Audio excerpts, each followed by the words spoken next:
നാളെ ഇനി തിങ്കളാഴ്ചയല്ലേ, നാളത്തേക്ക് ഇന്നേ തയ്യാറെടുത്താലേ രണ്ടുപേരെയും നമുക്ക് കറക്റ്റ് സമയത്തിന് പറഞ്ഞു വിടാൻ പറ്റുള്ളൂ. ഒന്ന് ചേട്ടനെയും ഒന്ന് മോളെയും. അതിനുവേണ്ടി ആദ്യം ചേട്ടൻ്റെ ഷൂ തന്നെ എടുത്ത് എല്ലാം പോളിഷ് ചെയ്ത് വെയിലത്ത് വെച്ച് കേട്ടോ. അതാദ്യം വെയിലത്ത് വെച്ച് ഉണക്കിയതിന് ശേഷം പോളിഷ് ചെയ്ത് വെച്ചില്ല എന്നുണ്ടെങ്കിൽ അതൊരു ഷൈനിങ് കാണില്ല, അതൊരുമാതിരി ആയിരിക്കും. അതിന് ശേഷം നേരെ പോയി തുണി നനയ്ക്കാൻ ഒരു ബണ്ടിലുണ്ടായിരുന്നു. ഇവിടുത്തെ വാഷിംഗ് മെഷീൻ ഞാനായതുകൊണ്ട് എല്ലാ തുണിയും ഞാൻ നനച്ചത് ഇങ്ങനെ വിരിച്ചുകൊണ്ടിരിക്കുകയാണ് കേട്ടോ.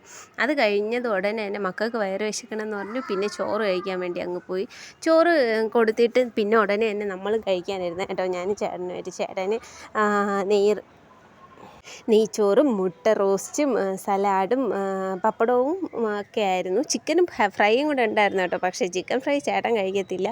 ചേട്ടൻ അങ്ങനെ ചിക്കനോ മീനോ ഒന്നും കഴിക്കത്തില്ല കേട്ടോ. വെറും മുട്ട മാത്രമേ കഴിക്കത്തുള്ളൂ. അത് ചിക്കൻ എങ്ങോട്ട് നോ എൻട്രി ബോർഡായതുകൊണ്ട് പിന്നെ ഞാൻ അങ്ങോട്ടടുത്ത് മാറ്റി വെച്ചേ കേട്ടോ. എന്നിട്ട് നേരെ തന്നെ ഞാനും കഴിക്കാൻ വേണ്ടിയായിരുന്നു. എല്ലാവരും ഫുഡൊക്കെ കഴിച്ചു. ഞായറാഴ്ച എല്ലാവരുടെ വീട്ടിൽ എന്തൊക്കെയായിരുന്നു സ്പെഷ്യൽ എന്നൊന്ന് കമൻറ്റ് ചെയ്യണം കേട്ടോ. എൻ്റെ വീട്ടിൽ ഇതൊക്കെയായിരുന്നു. ഞാനും നല്ല ആസ്വദിച്ച് തറയിലിരുന്ന് നല്ല വേശമായിട്ട് കഴിച്ചു കേട്ടോ. എല്ലാവരും ഒന്ന് സബ്സ്ക്രൈബ് ചെയ്ത് സഹായിക്കണേ. ഞാൻ ഫുഡ് കണ്ടു കഴിഞ്ഞാൽ ഞാൻ കമന്നടിച്ച് വിന്നിരുന്ന് കഴിക്കും കേട്ടോ. Thank you.